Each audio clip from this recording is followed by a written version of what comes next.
Hi hello everyone, good morning also. फिर से स्वागत है आप सबको हमारे चैनल पर, जहाँ पर टीचर्स आपको दिल और दिमाग दोनों से पढ़ाते हैं। तो बच्चों, हम लोग जो है human I and the colourful world जो है उस चैप्टर को कर रहे थे। उसी चैप्टर का हम लोग सेकंड और लास्ट पार्ट जो शूट करने जा रहे हैं, तो जिसके बाद की होंगे आपके सारे डाउट्स क्रिस्टल क्लियर। तो बच्चों, हम लोगों ने इस चैप्टर के जो आई वाला टॉपिक था ह्यूमन आई का, उसको हमने प्रीवियस वीडियो में ऑलमोस्ट कवर कर लिया है। आज हम लोग रिफ्लेक्शन ऑफ लाइट और उसकी क्या इफेक्ट होते हैं, टिंडल इफेक्ट क्या होता है, जो हमारा सन का डेरिवेशंस क्या होता है, सभी के बाद हम बिल्कुल डिटेल में जानेंगे। तो वीडियो शुरू करने से पहले अगर आप लोग हमारे चैनल पर नए हैं तो चैनल को लाइक, शेयर और सब्सक्राइब करना बिल्कुल ना भूलें, जिससे कि आप लोग हमारे आने वाले नेक्स्ट वीडियो का नोटिफिकेशन बिल्कुल मिस ना कर पाए। तो चलिए शुरू करते हैं वीडियो को बिना किसी देरी के, जिसका कि नाम है the human I and the colourful world. चलिए शुरू करते हैं। तो जो सबसे पहले आपको यहाँ पर एक प्रिज्म दिखाई दे रहा है। ये प्रिज्म जो है बहुत ही इंपॉर्टेंट रोल होता है इसका हमको लाइट को समझने के लिए। अब क्या होता है देखिए, हम सभी को पता है कि ट्रायंगुलर ग्लास प्रिज्म में इसके 2 रेक्टेंगुलर बेसेस होते हैं और 3 रेक्टेंगुलर सरफेस, लेटरल सरफेस होते हैं, और इसमें 2 आपको जो है ट्राइंगल दिखाई दे रहे होंगे। ये ठीक है, ये लेटरल एंगल ऑफ प्रिज्म है। अब इसका हम लोग बात करते हैं बच्चों, तो चलिए इसको समझते हैं बिल्कुल डिटेल से। Okay, hold on a second. तो ये जो प्रिज्म होता है बच्चों, हम सभी को पता है कि जो व्हाइट लाइट होती है जनरली हमारी, है ना, वो व्हाइट लाइट जो होती है 7 डिफरेंट कलर्स से मिलकर फॉर्म होती है। We all one know that thing. तो उस लाइट का जो स्पेक्ट्रम है वो हम इस प्रिज्म की हेल्प से बहुत इजीली समझ सकते हैं। अगर हम सपोज करें किसी पतले पाथवे जैसे बीम लाइक स्ट्रक्चर से हम सनलाइट को पास कर रहे हैं और सेंटर में हमने किसी प्रिज्म को रख दिया, तो जब उस प्रिज्म से वो व्हाइट लाइन पास आउट होगी तो बच्चों वो लाइट जो है अपने जिन 7 कलर से वो मिलकर बनी है उन कलर में स्कैटर हो जाएगी। आपको दिख रहा है यहाँ पर, और इसी को हम लोग विबग्योर बोलते हैं, जो हमारे रेनबो के कॉन्सेप्ट में भी हमको आगे क्लैरिफिकेशन देगा कि हम रेनबो को कैसे समझ सकते हैं। तो एक चीज आप ध्यान से देखिएगा कि बात की अगर व्हाइट लाइट जो है बच्चों वो 7 डिफरेंट कलर से मिलकर बनी होती है। ये इंपॉर्टेंट पॉइंट हमको याद रखना। देखते हैं पॉइंट क्या लिखा है। When sunlight, जब सनलाइट को एक स्मॉल होल से पास करते तो एक नेरो बीम लाइक स्ट्रक्चर बनेगा, और ये बीम जो है 7 डिफरेंट कलर में उस प्रिज्म से पास आउट हमको अलग साइड में भी देखने को मिलेंगे, जो आपको यहाँ पर दिखाई दे रहा हो।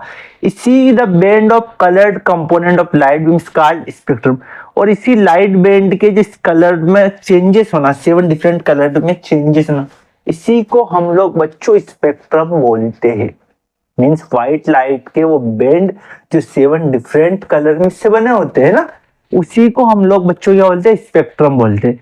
और इसी का the splitting of light into component colour is called dispersion. Dispersion भी क्या है कि जो व्हाइट कलर है जो 7 कलर से मिलकर बना है, तो उन कलर्स का स्प्लिट होना, इस लाइट का स्प्लिट होना डिफरेंट कलर्स में, जिससे कि मिलकर फॉर्म हुई है बच्चों। इसी को हम लोग क्या बोलते हैं, डिस्पर्शन ऑफ लाइट, जो कि आपको क्लियरली विजिबल है कि व्हाइट लाइट यहाँ से आ रही है और ये डिफरेंट कलर्स में बट गई, तो इन कलर्स का बटना, स्कैटर होना, ये कलर आपका डिस्पर्शन। ओके, यहाँ तक आई होप आपको सारी चीजें क्लियर हुई होगी। चलिए आगे बढ़ते हैं। एक पॉइंट देखिएगा, different colour of light bend in different angle. Her colour जो होता है ना डिफरेंट, मीन 7 कलर लाइट में, व्हाइट लाइट में, तो इनका बेंड एंगल जो होगा डिफरेंट होगा, जिसके बारे में भी हम लोग जो आगे बात करने वाले हैं।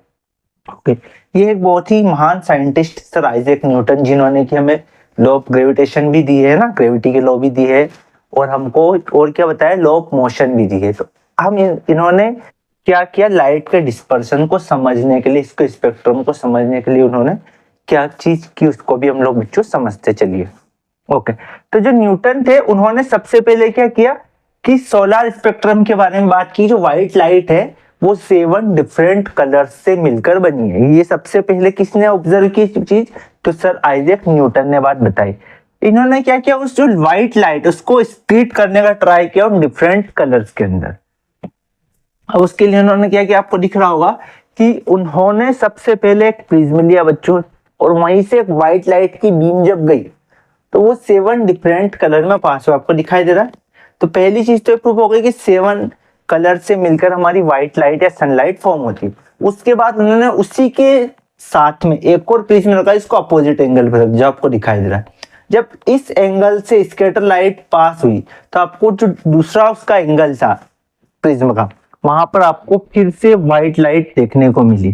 तो इससे ये चीज तो प्रूफ हो गई कि जो सनलाइट है वो 7 डिफरेंट कलर से मिलकर फॉर्म होती है, और ये 7 डिफरेंट कलर जब फिर से प्रिज्म से गए तो फिर से हमको क्या मिल गया बच्चों, व्हाइट लाइट स्क्रीन पर विजिबल हो गई। तो ये चीज सबसे पहले सर आइजैक न्यूटन ने बताई हमें कि जो है व्हाइट लाइट उसके स्पेक्ट्रम में 7 कलर होते हैं, और इन 7 कलर से मिलकर ही बच्चों क्या बनी, हमारी व्हाइट लाइट फॉर्म हुई है। तो जब भी आपको एक प्योर व्हाइट लाइट दिख रही है तो मान के चलो कि उसके अंदर 7 डिफरेंट कलर्स होंगे। ओके, अब एक चीज देखते हैं। आप लोगों ने देखा होगा कि जब आपका रेनी सीजन है ना, तो कई बार क्या होता है कि हमको स्काई के अंदर रेनबो बनता हुआ दिखाई देता है। तो वहां पर तो कोई प्रिज्म है नहीं है ना, तो सनलाइट स्कैटर कैसे हो रही है। और आपने एक चीज और नोटिस की कि आपको रेनबो जनरली बारिश के टाइम पर या रेनी सीजन में ही दिखाई देगा, नॉर्मल डेज में आपको दिखाई नहीं देगा। तो वहां पर क्या चीज आपको प्रिज्म की तरह एक्ट करी, प्रिज्म कहाँ है वहां पर।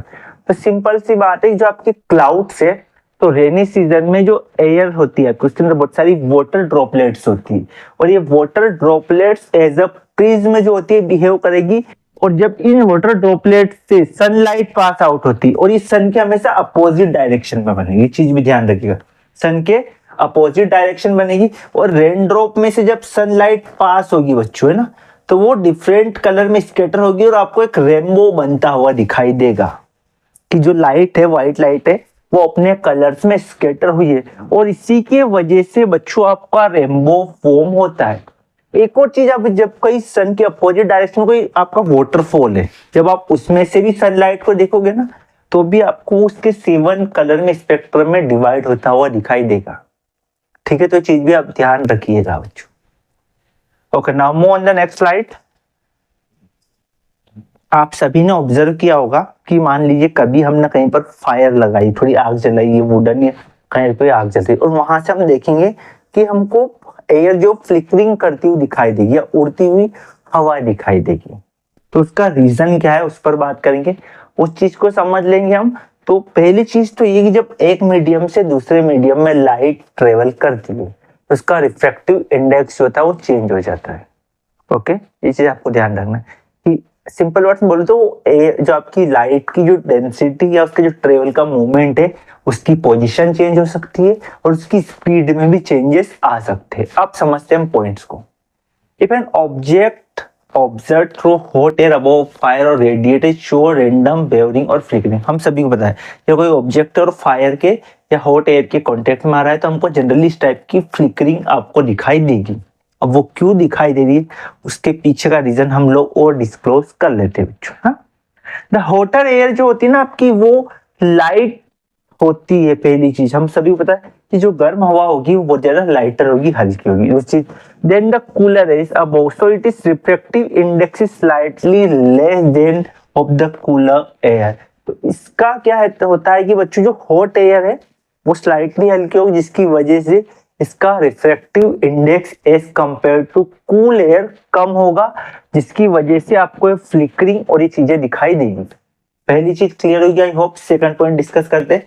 Here the physical condition of refracting surface है ना air are not stationary, so apparent position of object fluctuate. अब एक चीज है, रिफ्रैक्टिव इंडेक्स में जो ऑब्जेक्ट है आपका वो स्टेबल तो होगा नहीं, वो मूव करेगा, तो उसकी वजह से आपको फ्लिकरिंग या एक वेव लाइक स्ट्रक्चर दिखाई देगा। तो ऑब्जेक्ट जो है स्लाइटली, हमने अभी बात की कि हॉट एयर जनरली स्लाइटली हल्की होगी as compare to cooler air, जिसकी वजह से उसका रिफ्रैक्टिव इंडेक्स भी कम होगा, और रिफ्रैक्टिव इंडेक्स कम होने की वजह से आपको एयर जो फ्लिकरिंग करती हुई दिखाई देगी।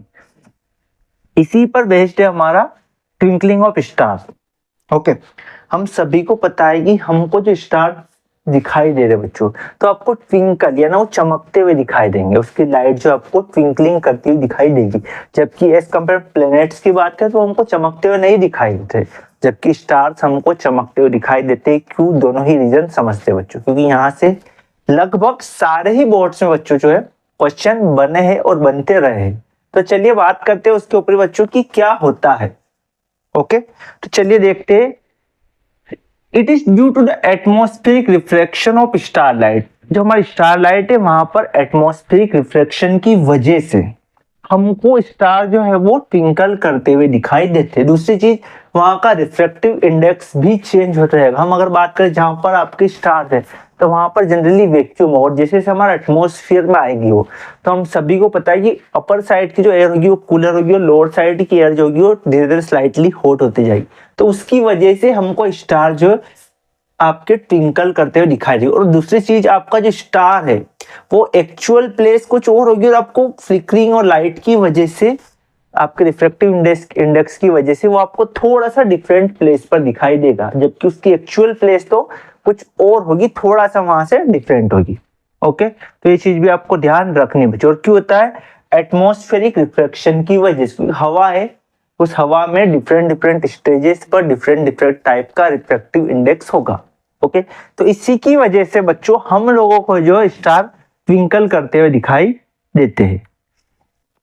ओके, अब अगर बात करें हम लोग, हमको प्लेनेट्स क्यों नहीं दिखाई देते ट्विंकल? क्योंकि प्लेनेट्स, स्टार जो होते हैं वो हमसे बहुत ही ज्यादा डिस्टेंस पर होते हैं, जबकि as compare to stars planet बहुत ही ज्यादा नियर होते हैं, जिसकी वजह से उनका रिफ्रैक्टिव इंडेक्स ऑलमोस्ट कम हो जाता है, तो हमको फ्लिकर करते हुए दिखाई नहीं देंगे। ठीक है, आपको चमकते हुए दिखाई नहीं देंगे planets. Planets do not twinkle because they are very close to the earth। ध्यान रखना है कि प्लेनेट्स हमको चमकते हुए दिखाई नहीं देंगे बिकॉज वो अर्थ के बहुत ही ज्यादा क्लोज होते हैं। और extended source planet is considered a collection of many point size source of light. हम बोल सकते हैं प्लेनेट में बहुत से टीनी सोर्स ऑफ लाइट का एक साथ कलेक्शन की वजह से हमको लाइट दिखाई देगी। और जब बहुत सारे टीनी सोर्स मिल जाते हैं तो fluctuations almost null and zero हो जाता है, तो हमको जो फ्लक्चुएशन नलिफाइज हो जाएगा, तो हमको ट्विंकलिंग इफेक्ट दिखाई नहीं देगा। जबकि स्टार्स के केस में नहीं होगी, एक तो बहुत ज्यादा डिस्टेंस पर है, एटमॉस्फेरिक रिफ्लेक्शन आ जाएगा, तो उसकी वजह से स्टार्स हमको ट्विंकल करते हुए दिखाई देंगे, जबकि प्लैनेट्स दिखाई नहीं देंगे। दो रीजन है प्लैनेट नहीं दिखाई देने के। पहला, अर्थ के बहुत ज्यादा क्लोज है। दूसरी बात, यहाँ पर लाइट बहुत ज्यादा पास में आ जाती है, टीनी लाइट, इसकी वजह से वो सारा लाइट सोर्स हमको ट्विंकल करता हुआ दिखाई नहीं देगा। ओके, एक चीज आप लोगों ने बच्चों नोटिस की होगी कि एक्चुअल सनसेट और सनराइज जब होता है ना, तो उसके कुछ टाइम पहले ही हमको जो होता है 2 मिनट पहले से सन की लाइट और सन दिखाई देने लगता है, जबकि एक्चुअल सनसेट 2 मिनट बाद होगा। और सनराइज जब होता है, यानी दिन जब निकल रहा है ना, सन जब आ रहा है, तो उस टाइम भी आपको कुछ टाइम पहले ही जो होता है वो सन दिखाई देने लगता है। उसका रीजन क्या है? दूसरी चीज, आपको रेड लाइट दिखाई देगी जब आपका सन, आपका सनसेट और सनराइज दोनों कंडीशन पर। क्यों हो रहा है समझिए। The sun is visible to us about 2 minutes before the actual sunrise and about 2 minutes after the actual sunset। अब क्यों हो रहा है? Because of atmospheric reflection। क्योंकि एटमॉस्फेरिक रिफ्लेक्शन की वजह से हमको ये दोनों ही कंडीशन जो होती पहले से दिखाई दे रही है। क्योंकि हवा का हमने ऑलरेडी समझा है कि हॉट एयर जो होगी, है ना, तो वो क्या होगी, वो फ्लिकरिंग ज्यादा करती है। उन दोनों एटमॉस्फेरिक रिफ्लेक्शन की वजह से बच्चों आपके साथ ये दोनों कंडीशन होगी कि आपको सनसेट और सनराइज के 2 मिनट पहले आपको सन दिखाई देगा। ठीक है, the time between actual sunset and sunrise हमको पता है कि 2 मिनट होगी। और ये flattering of the sun disc की वजह, क्योंकि सन बहुत ज्यादा हॉट होगा, उसकी वजह से जो है फिनोमिना क्रिएट होगा कि हमको पहले से सनसेट और सनराइज के टाइम पे जो है सन दिखाई दे रहा है। ठीक है, ओके। स्कैटरिंग ऑफ लाइट क्या होता है? स्कैटर, लाइट का स्कैटर होना। एक चीज देखिए, अगर हम किसी नॉर्मल सॉल्यूशन के अंदर, पानी के अंदर हम लाइट को पास कर रहे बीम के फॉर्म, तो लाइट आपको दिखाई नहीं दे रही। जबकि किसी कोलाइडियल सॉल्यूशन के अंदर बच्चों अगर हम लोग लाइट को पास कर रहे हैं तो हमको लाइट एक बीम की फॉर्म में दिखाई देगी। क्या रीजन है? क्योंकि जब इसके अंदर पार्टिकल्स होंगे, कोलाइड यानी कोई सब्सटेंस डिसोल्व किया, तो पार्टिकल्स होंगे, तो सारे पार्टिकल से लाइट टकराएगी, जिसकी वजह से एक बीम आपको बनती हुई दिखाई देगी। मेन रीजन ये, इसको हम डिस्कस कर लेते हैं। The path of beam light is passing through solution is not visible. अगर किसी ट्रू सॉल्यूशन के अंदर लाइट पास विजिबल नहीं होगा, जबकि लाइट सॉल्यूशन में स्कैटरिंग ऑफ लाइट की वजह से, होल्ड होने से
okay, sorry for interruption students. Okay, now let's move on the next slide. चलिए समझते हैं इसको। तो हम बात कर रहे थे कि जो हमारा ट्रू सॉल्यूशन होगा उसमें हमको बच्चों लाइट दिखाई नहीं देगी, जबकि कोलाइडियल सॉल्यूशन जो होगा वहां पर आपको लाइट दिखाई देगी बीम की फॉर्म में। क्यों दिखाई दे रही? Because of scattering of light. चलिए बात करते हैं। When a beam of light strikes particle in the atmosphere, the path of beam become visible. अगर इसके अंदर कोई पार्टिकल है, क्योंकि कोलाइडियल सॉल्यूशन में पार्टिकल्स होंगे, तो उन पार्टिकल से जब लाइट स्ट्राइक होगी, टकराएगी, तो उसकी वजह से लाइट एक बीम की फॉर्म में दिखाई देगी और आपको लाइट जो है वो शो होगी, जैसे कि आप इस कंडीशन में देख रहे हो। एक बहुत बेसिक एग्जांपल देता हूँ जो हमारे डेली लाइफ में हम देखा है कि अगर हमारे हाउस में कहीं पर कोई होल है और सनलाइट आ गई, तो लाइट आपको वहां से आती हुई दिखाई देगी। दिख रहा है आपको दोनों केसेस में? और ये आपका एक सॉल्यूशन जो कि प्योर वाटर है, तो आपको इसमें दिखाई, जबकि इसके अंदर हम किस चीज को ऐड कर, लाइक लेमन जूस, सोल्ट, तो यहाँ से आपको लाइट दिखाई दे रही है। तो क्यों? क्योंकि यहाँ पर पार्टिकल्स आ चुके हैं, और पार्टिकल्स अगर है वहीं पर कहीं पर भी, तो उन पार्टिकल्स की वजह से वो लाइट आपको एक बीम की फॉर्म में बच्चों जो है वो दिखाई देगी। चलिए आगे बात करते हैं इस पर। It is phenomena of scattering light by colloidal particles. Particles की वजह से ही आपको लाइट जो बीम की फॉर्म में दिखाई दे रही है। और वेरी फाइन सस्पेंशन, या तो बहुत छोटे पार्टिकल से बहुत फाइन सस्पेंशन होंगे जो आपको दिखाई भी नहीं दे रहे नीट लाइट से उतने, या कुछ ना कुछ पार्टिकल की वजह से ही लाइट का स्कैटरिंग होगा बच्चों। यहाँ पर आपको इस चीज याद रखना है। When a beam of sunlight enter a smoke field room, the particles become visible due to the scattering of light। अगर स्मोक है, धुआं, तो बहुत छोटे छोटे पार्टिकल्स होंगे जिनसे ये लाइट टकराएगी और इसकी वजह से आपको पार्टिकल्स दिखाई दे रहे हैं। यहाँ पर एक इंपॉर्टेंट पॉइंट आपको ये याद रखना है बच्चों कि कई बार 1 मार्किंग क्वेश्चन में पूछ लेते हैं, देखिएगा ध्यान। The colour of scatter light depends on the size of scattering particles. जो लाइट का कलर है ना बच्चों, स्कैटरिंग पार्टिकल्स के ऊपर डिपेंड करेगा।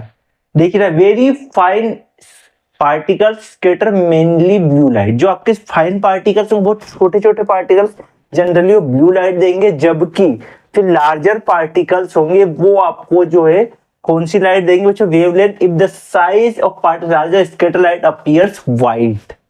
देखिएगा, अगर पार्टिकल्स का साइज बहुत ज्यादा स्मॉलर है, उस केस में बच्चों जो लाइट दिखाई देगी वो ब्लू होगी। बट अगर पार्टिकल्स का साइज जो है बच्चों वो बड़ा है, तो उस केस में आपको व्हाइट लाइट शो होगी। ओके, स्काई हमको ब्लू क्यों दिखाई देता है ना? कलर तो 7 कलर से लाइट बन जाती, स्काई हमको ब्लू अपीयर हो रहा है। क्यों हो रहा है बच्चों ऐसा कि स्काई ब्लू दिखाई दे रहा है? बिकॉज ध्यान से देखिएगा कि जो हमारा ब्लू कलर है उसकी वेवलेंथ सबसे कम होती है। अब वेवलेंथ क्या होती है? जो आपको रेड कलर दिखाई दे रहा है, ये एक वेव से दूसरी वेव, अब इसकी कितनी ज्यादा डिस्टेंस है, कितनी बड़ी वेवलेंथ बन रही है, जबकि ब्लू कलर की आप वेवलेंथ देखो, स्मॉलर स्मॉलर वेवलेंथ बन रही है। तो इस वेवलेंथ की साइज की वजह से होता ब्लू कलर की स्कैटरिंग सबसे ज्यादा होगी स्काई में, और ये हमको जो स्काई ब्लू कलर का अपीयर हो रहा है। मेन रीजन तो यही है कि जो ब्लू कलर है उसकी वेवलेंथ की साइज बहुत ज्यादा स्मॉलर होगी, देखो कि छोटी छोटी वेव्स बन रही है, जबकि रेड में ऐसी बड़ी वेव्स बन रही है। तो सारी वेव्स की हम ब्लू की बात करें, उसकी वेवलेंथ छोटी होने की वजह से उसकी स्कैटरिंग सबसे ज्यादा होगी और आपको स्काई ब्लू कलर का अपीयर होगा, जबकि रेड कलर की वेवलेंथ सबसे छोटी होती है बच्चों, जिसकी वजह से सॉरी रेड कलर की वेवलेंथ सबसे बड़ी होती है, जिसकी वजह से आपको रेड कलर स्काई में दिखाई नहीं दे रहा है। नॉर्मल सी बात है। चलिए पॉइंट देख लेते हैं। The red lights have wavelength about 1.8 times greater than blue colour. Blue colour से 1.8 टाइम बड़ी वेवलेंथ बनाता है आपका कौन? Red colour. और ब्लू कलर का स्काई आपको दिखाई देने का रीजन ही यही है कि स्मॉलर वेवलेंथ की होने की वजह से लाइट की स्कैटरिंग ज्यादा होगी ब्लू कलर की, और वेवलेंथ जो है आपकी ब्लू कलर की शॉर्टर होगी। दिखाई दे रही है आपको वेवलेंथ शॉर्टर? इन शॉर्टर वेवलेंथ की वजह से ही आपको स्काई ब्लू कलर से अपीयर होता है। ओके, अब रेड कलर के ट्रैफिक सिग्नल्स बनाए जाते हैं, सिंबल्स रेड कलर के होते हैं ना। हमारी गाड़ियों की जो बैक लाइट है जनरली वो रेड कलर की होती है। क्यों? क्योंकि रेड कलर का स्कैटरिंग सबसे कम होती है और रेड कलर बहुत दूर से भी अपीयर हो जाता है बच्चों। इसी वजह से जितने भी डेंजर या इंपॉर्टेंट सिंबल्स होते हैं वो रेड कलर से ही बनाए जाते हैं। Red is less scattered by fog और स्मोक, है ना। रेड कलर जो होता है सबसे कम स्केटर होता है स्मोक से या फॉग से, उसकी वजह से स्काई में हमको दूर डिस्टेंस तक भी दिखाई देगा, इसीलिए इसको डेंजर सिग्नल लाइट को बनाने में यूज किया जाता है। एक और चीज, जब हम किसी प्लेन के अंदर ट्रेवल करते हैं ना बच्चों, तो हम बहुत ज्यादा हाइट पर होते हैं, जिसकी वजह से हमको स्केटरिंग और लाइट दिखाई नहीं देगा, तो आपको स्काई प्लेन से डार्क कलर का दिखाई देगा, ना कि ब्लू। ये पॉइंट भी ध्यान रखिएगा कि स्काई जो होता है वो प्लेन के अंदर हम ट्रेवल कर रहे हैं तो हमको डार्क कलर का अपीयर होगा, ना कि ब्लू कलर का। ये एक छोटा सा प्रैक्टिकल है जिससे कि हम समझ सकते हैं कि जो लाइट की स्कैटरिंग है वो कौन सी लाइट की कैसे होती है, क्योंकि ऑलरेडी हमने प्रीवियस चैप्टर में कवर किया है बच्चों। अगर आप लोगों ने नहीं देखा है तो वहां पर आप इसको अच्छे से देख सकते हैं। Okay, colour of sunrise and sunset. अब सनराइज और सनसेट के टाइम पर आपको जो लाइट कलर वो रेड दिखाई देता है, जबकि डे टाइम पे आपको जनरली व्हाइट कलर या ब्लू कलर का स्काई दिखाई देता है, जबकि डे टाइम पर आपको रेड। उसका रीजन सबसे पहली बात ये कि डे टाइम में जब सनराइज हो रहा है ना तो होरिजन के सबसे नियर होता है। हमको सब पता है कि रेड कलर की वेवलेंथ सबसे कम है, तो उसकी वजह से और रेड कलर की वेवलेंथ की वजह से हमको रेडिश कलर का सन और हमारा आस पास का एटमॉस्फेयर जो वो रेड कलर का दिखाई देगा। सेम टाइम सनसेट के टाइम पर भी सन क्लोज आ जाएगा फिर से, तो फिर से हमको रेड कलर दिखाई देने लगेगा। जबकि आप बात करो डे टाइम में, जब दोपहर के 12 या 2 बजे उस टाइम पर सन बिल्कुल सेंटर में होगा हमारे अपर साइड में, तो उस टाइम पर आपको ब्लू स्केटर दिखाई देगा। तो ध्यान रखना है बच्चों कि क्यों हो रहा है, क्योंकि रेड कलर का जो स्केटरिंग होती है सबसे ज्यादा होती है, उसकी वेवलेंथ सबसे बड़ी होती है, उसकी वजह से हो रहा है। और दूसरी आपके डस्ट और स्मोक पार्टिकल भी होंगे क्योंकि नियर है, तो वो दोनों रीजन है। और एक और रीजन यहाँ पर छोटा सा लग जाता है कि वो फ्लिकरिंग इफेक्ट भी आ जाता है। तो इसी के साथ बच्चों ये जो होता है चैप्टर हमारा ओवर होता है। होप आप लोगों को वीडियो पसंद आई होगी। अगर वीडियो आपको अच्छी लगी तो चैनल को लाइक शेयर और सब्सक्राइब करना बिल्कुल ना भूलें, बिकॉज एक एक वीडियो को शूट करने में बच्चों बहुत मेहनत लगती है आप लोगों के बेस्ट से बेस्ट कंटेंट लाने के लिए। So please show some support.